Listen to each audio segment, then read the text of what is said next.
China, and welcome to FM Tahiti. In this episode, we're going to be playing. We're going to be playing next the Mangreva Shellfish, and let's look at the schedule, and then we'll come back for the Rurutu match. We won our last match 5-1 against the Feral Cats under 23s, which takes us up to fourth, and we are importantly just above the next senior team, the Vahanga Vines. But it's essentially goal difference at this point. We've got a game in hand as well, but it's goal difference. So actually, when we play against the Vahanga Vines, as it stands anyway, that's going to be a pretty key match. That actually might be one of the matches that decides the season, so we'll definitely come back for that one. But at the moment, we've got the Shellfish. So the Mangreva Shellfish also offered me the job. They're another Gambier side. They're very close to Tutungegi on the maps. If you go to the video series I've got about the different islands, just with the background information, when I do the kind of moving around the map, you can see that these two islands are actually very close together, and basically the airport on Tutungegi is the one that serves those kind of islands around there. Let's bring Lamberts back in, and yeah, we'll just have to go with this, I guess. Yeah, that's our best team. One of the first times in a while we've actually had a full bench, so we can just fill the bench with all the players.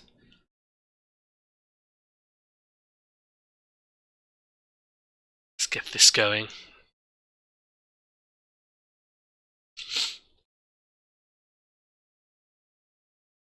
Raise to Bond. And yeah, rockets that one in. Good start. Like I said in the last episode, one of the key things is that we get the points against these other senior sides. That's not bad. Or did that actually deflect? Well, Lanier's going to get it. Oh, what a tackle. One of the things I noticed in some of the games... Oh, go on, Dean. On through. He's not going to... Oh, yeah. I knew he wasn't going to score. It was the wrong foot for him. Even on his strong foot, he struggles in one-on-ones. Yeah, one of the things I've noticed in some of the other games I've been playing offline is that we fly into the tackles. The wings, we really do. There's some like properly bone-crunching, crazy gang style tackles that the team puts in sometimes, which might explain the amount of yellow and red cards we've been going through. I do have get stuck in set as instruction, but they're a very kind of rough and tumble team. Oh, good ball through. Go on, Chabert. That's poor keeping. I mean, Dean did well to set all that one up, but that was poor keeping.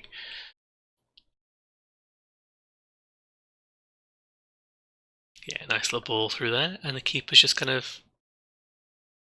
That was so poorly positioned. We'll take it. I did try and see if I could steal a few players from the Shellfish, but they didn't want to come to us. The Shellfish do have a slightly better rep than we do, and I think that's because the Shellfish were in the Championship at one point. They've been higher up in the leagues than we have. For the moment, anyway.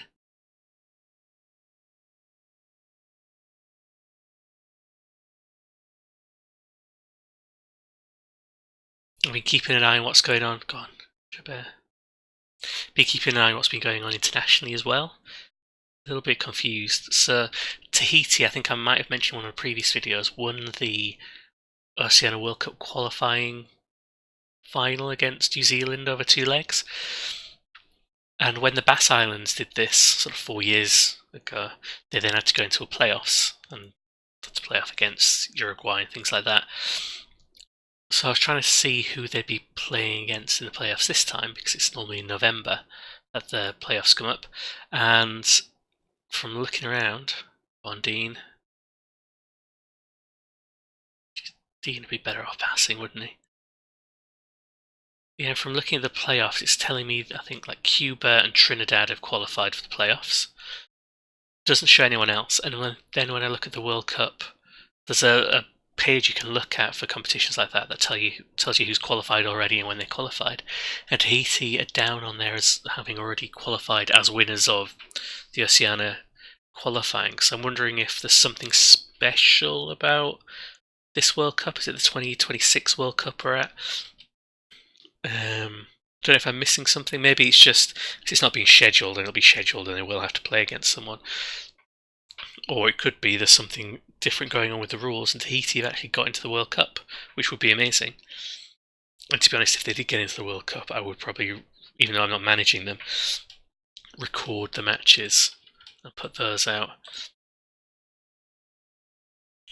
But yeah, I'll keep an eye on that. But we're doing alright here. 2-0 up. Chabert and Monnier, reasonable goals. Dean keeps getting into a good position and then messing it up. The Vines are also winning.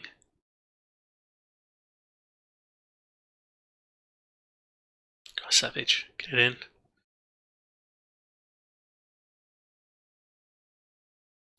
So I think Lambert, Chabert, Ruiz, Monnier, Thomas and Bon might be good enough for the next step up, but a lot of everyone else I could pretty much lose and be quite happy about that. Oh, Savage offside. He did look like he was offside. He didn't make much effort to move back into a kind of real position.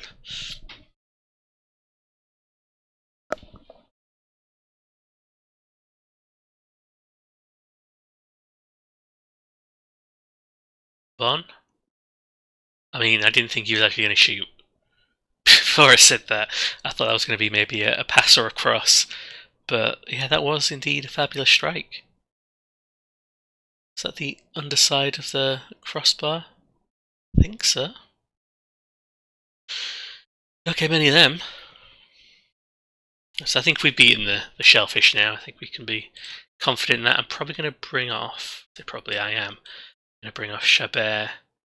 I'm going to put on Dupuis as well to give him some time, and Burrow on the left for Lambert to rest him. Because Lambert's pretty good. He's pretty key to the squad, I think, at the moment.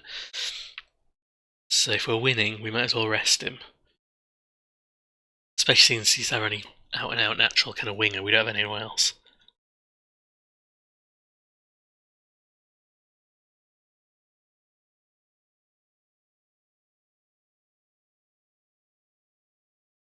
I think we've done it.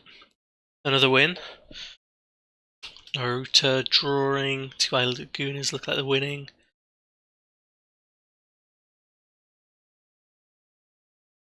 Oh, that's unlucky for them. Good for us, but really lucky for them. Important that we beat our local rivals.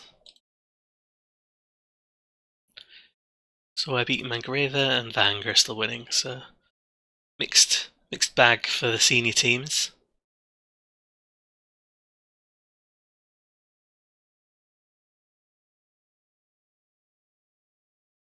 Looks like it could be in a dangerous one. I also think this is the end of match highlight. Took that one out of nowhere.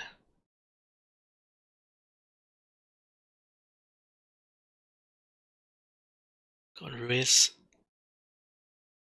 Squeeze one more in. Nah. We almost shut them out as well. They've only had one shot. Not on target, but one shot. There we go, that's a good win. Domination. I think we are too good for this league now with this tactic.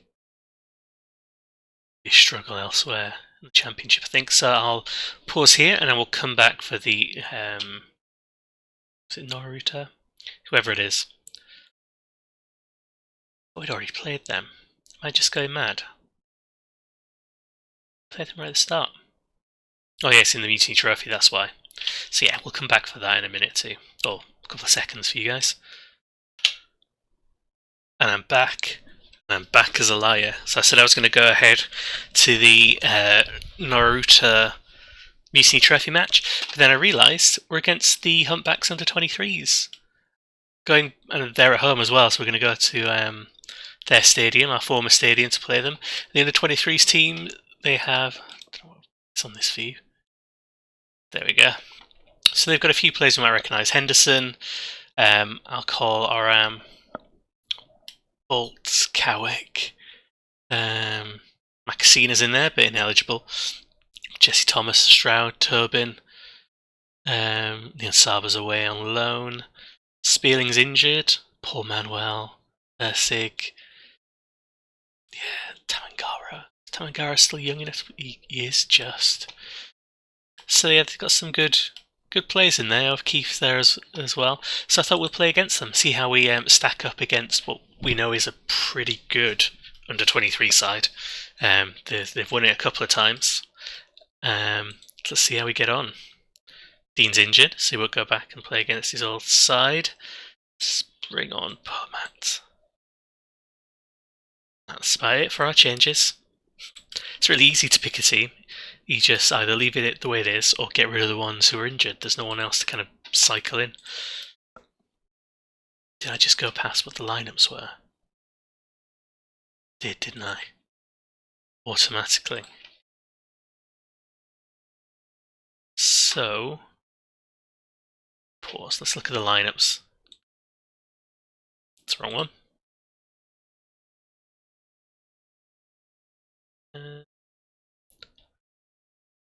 Formation. No. Player ratings, that's the one. So they've got Ahmed Smith in goal, who was our actual first choice keeper.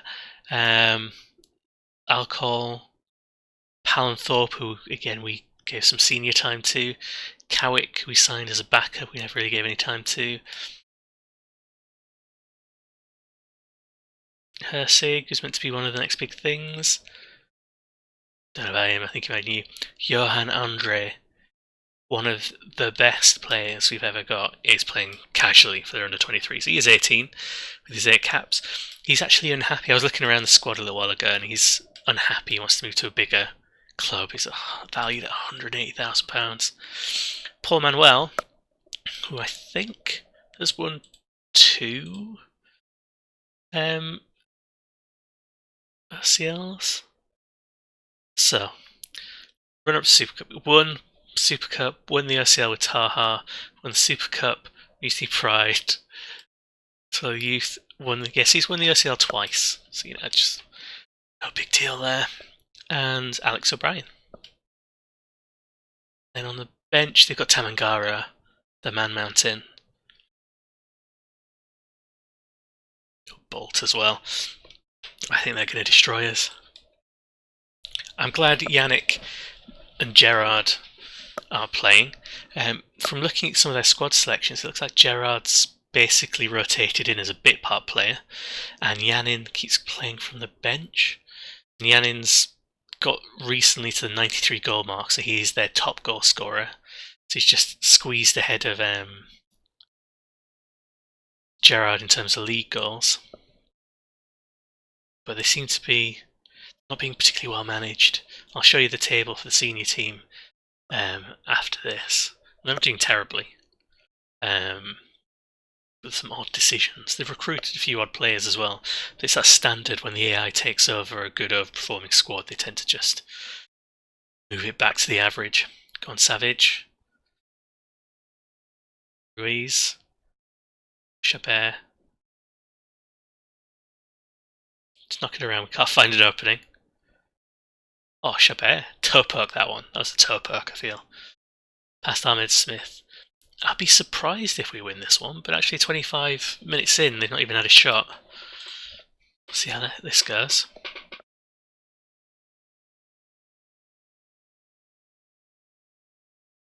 It helps us anyway. Shellfish drawing, Magdalena are winning. We're winning. Tubaya losing. Rurutu drawing. Another Hanger Vines on there. They mustn't be playing today. Go on, Monier. Oh! That was... I feel really bad for Monier. That was a really good shot. If only Canetti had bothered to get back on side, he'd have still beaten him to it.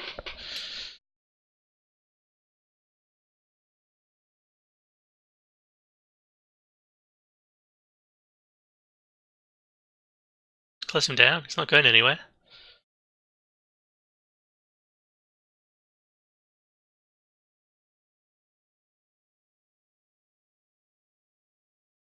Now they're starting to pass it around. Oh, Brian's through. He had so much more pace. I feel bad for Andre. It's sent to the under-23s. I'm happy with that. They've threatened, but not much. Admittedly, we've not threatened much either, but we've scored, so... I had a goal disallowed. Will do us.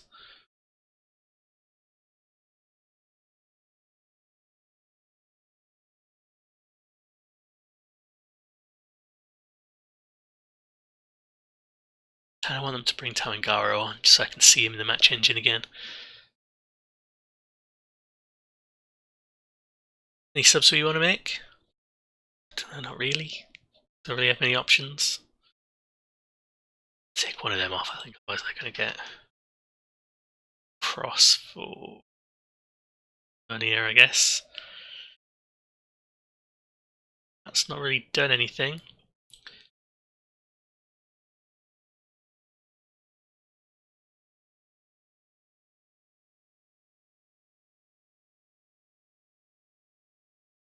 One of the things I've just noticed is the humpbacks are playing in this kind of bright blue colour, and I think it's because in the editor, and this is again something I'll change when I do this in FM20, is that for some reason the under-23s haven't copied the kits of the senior side.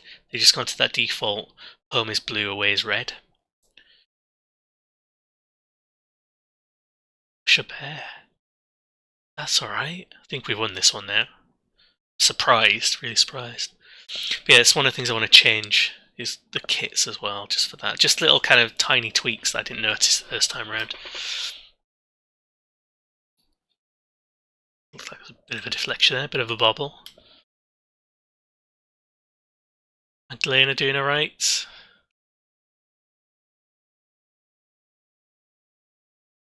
Go on, Bon. Oh, Dupuy, first goal of the season. That was quite a nice move. Bon's good. He was our key signing. Brian really not doing his defensive duties there. I mean, I'd get rid of him if I was in the 23s or Humpbacks manager. I also wouldn't have, Andre or Smith playing.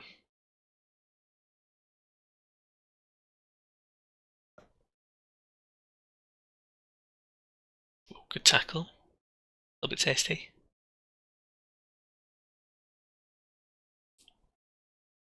I do like how this tactic with this squad in particular, we do still go for the long ball every now and again if we think it's on. Not adverse to it. Good move. I think it's telling that Manuel was involved in that one.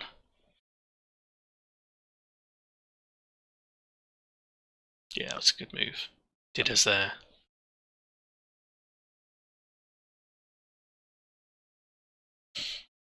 Just noticed there's 2 sets of advertising hoardings for the Humpbacks now.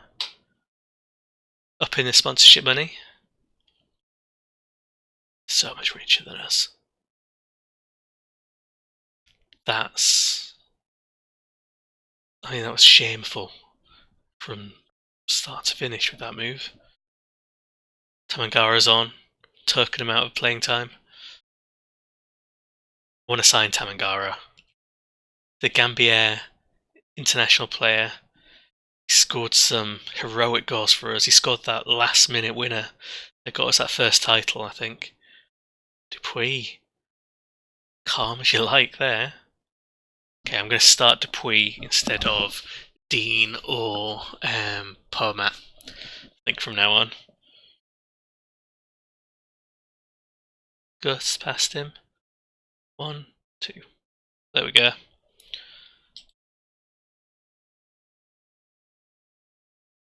I don't actually think that 4-1's flattered us. I'm just surprised.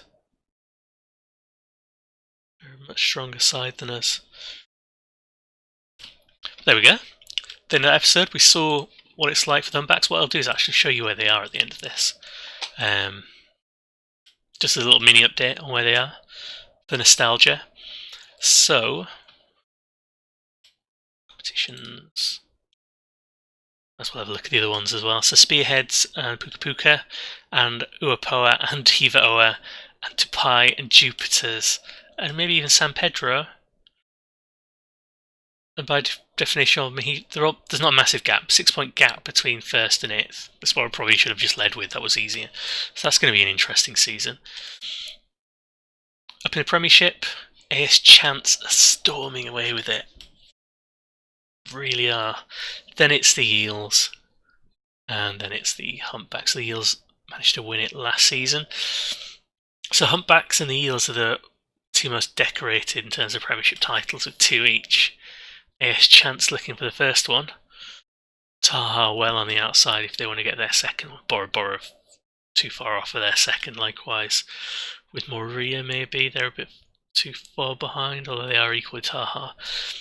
But yeah, if you look at things like top goal scorers, top goal scorer in the league for the Humpbacks is Luca Barr. So we bought him, or signed him on the free because he's a Marquesan player who's quite good. We wanted him to improve with us, to improve the national team and give us that option. But actually, where's Yanin?